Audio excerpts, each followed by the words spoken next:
Худ сүресі туралы хадистер мен түсіндірмелер. Ибн Аббас былай дейді: Әзірет Әбу Бәкір, Алланың елшісі, шашыңызға ақ кіріп, қартайып бара жатқандайсыз дегенде, Расулалла саллаллаху алейхи уә сәлем мені Худ, Уақиға, Мурсалат, Амма иятәсәлун және Изәш Шәмсу Куират сүрелері қартайтты деп жауап берді.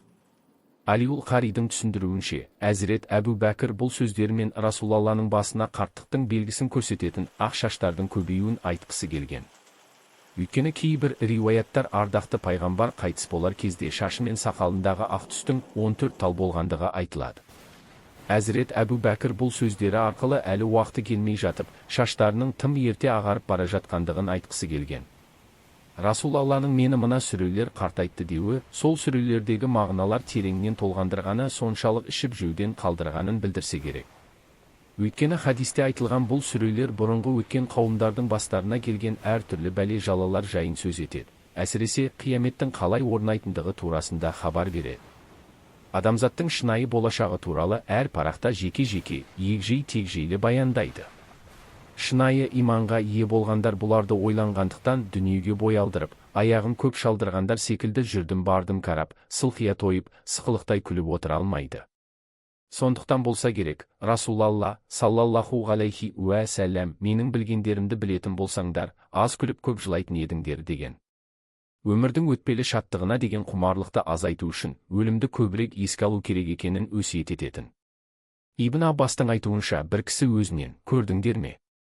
Ол кәпірлер, Құран оқылып, насихат айтылғанда бастарын тұқыртып бүкжиіп, кірпідей жиырылып, Алла елшісінен жасырынуға тырысады, һәм бүркеніштерімен бастарын бүркейді.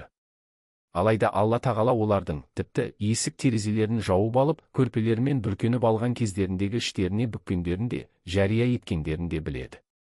Ол, еш шүбәсіз, көкіректердегі сырлардың бәрін білуші деген аятқа байланысты сұрақ сұрағанда, Ибн Аббас оған былай түсіндіріп берген екен. Олар моншаға кірсе, әурет жерлерінің ашылып, жалаңаш күйлерінің аспан әлеміне көрінуінен, сондай-ақ әйелдерімен қосылу кезінде де, жалаңаш күйлерін аспан әлеміндегілер көріп қалама екен деп ұялған, осылайша өз-өздеріне қиындық жасап алған адамдарға қатысты түсірілген. Әбу Мұса былай дейді: Алла елшісі саллаллаху алейхи уа саллям, расында Алла тағала залымды дереу жазаламай оған мұрсат береді.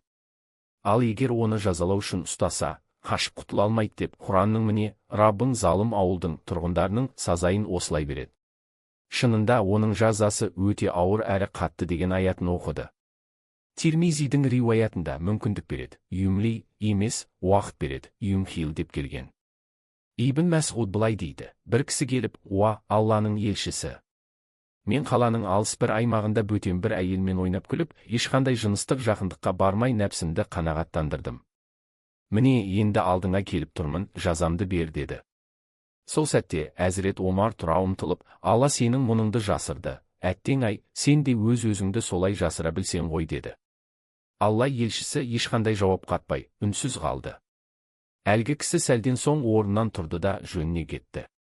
Алла елшісі, оның артынан бір кісі жіберіп алдырды да, мына аяттарды оқыды. Күндіздің 2-5 және 2 уақытында, сондай-ақ түннің күндізге таяу, таңсәрі, ақшам және құптан уақыттарында намаз оқы. Шынында жақсылықтар жамандықтарды, яғни кішігірім күнәларды жояды.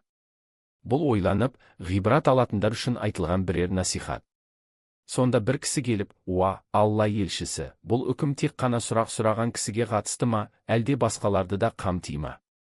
деп сұрады. Сонда Расулалла саллаллаху алейхи уә сәлем бүкіл адамдарға қатысты деп жауап берді. Түсіндірме. Бірнеше жолмен келген бұл оқиғаның кейіпкерінің кім екендігіне қатысты риуаяттарда әртүрлі аттар білдірілген. Біздер үшін ол жердегі оқиға мен оған қатысты берілген үкім айдан анық. Байқап тұрғанымыздай, аятта жақсылықтардың жамандықтарға кәффарат болатындығын ап-айқын айтыпты. Аяттың түсуіне себеп болған оқиғада аяттың мағынасына айрықша мысал беріп отыр. Аятта білдірілген жамандықтарды жабатын жақсылықтар нелер? Бұл мәселеге қатысты ғұламалар әртүрлі көзқарастар айтқан. 5 уақыт намаз, субханалла, әлхамду лиллах, ля иляха иллаллаху, Аллаху әкбар деп зікір ету, әртүрлі жақсы амалдар тағы басқа. Сондай-ақ хадисте жасалған күнәлардың мойындалуы, жасырын қалған болса, күнәні жасаған адам оны елге жарияламауы сынды кейбір нәрселер баяндалған.